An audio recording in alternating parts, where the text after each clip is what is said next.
संचयन म्हणजे साठणे, साठवून राहणे. संचयन म्हणजे काय? सागरांना नद्या पाण्याने सोडतात. ते बरोबर काय येत असेल, माती येत असेल, त्या भागातले क्षार येत असतील, वनस्पती येत असतील, मोठ्या सोडलेल्या किंवा मृत प्राणी येत असतील वाहत, हे सगळं सागर तळावरती काय होतं, साठून राहत असतं. बघा इथे पुढे दिलंय काय काय साठते सागर तळावर. लहान मोठ्या आकाराचे दगडगोटे. काय साठते? जाडी बरडी वाळू, मातीचे सूक्ष्म कण इत्यादी पदार्थ नद्या, हिमनद्या इत्यादी मार्फत खंडावरून वाहून आणले जातात. नद्या, नदी म्हणजे आपली पाणी वाहून घेणारी नदी. हिमनदी कशाला म्हणत असतील? त्या नदीतून पाण्याचं बर्फच काय होत असतं, वाहत असतं, त्याला म्हणतात हिमनदी. यांचे मार्फत आणलं. संचयन मुख्यतः कुठं होतं? लक्षात ठेवा, संचयन मुख्यतः कुठं होतं?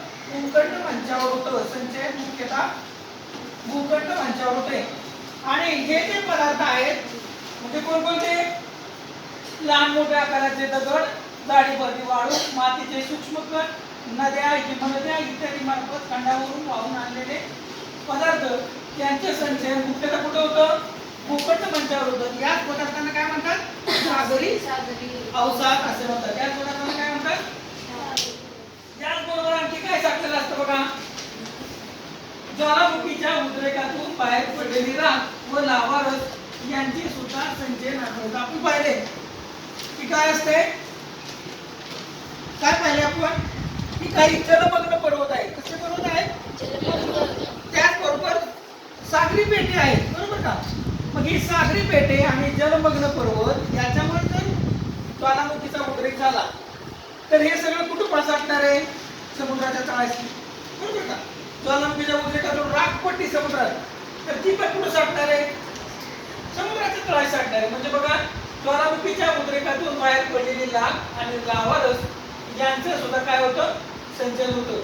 खूप खोलवर विशेषतः सागरी पात्राच्या भागात अतिसूक्ष्म मातीचे कण मोठ्या प्रमाणात साचतात. यात सागरी वनस्पती, प्राणी यांचे अवशेष मिसळलेले असतात. हे सर्व मिश्रण अतिसूक्ष्म कणांचे बनलेले असते व ते मृदू चिखलाच्या स्वरूपात असते.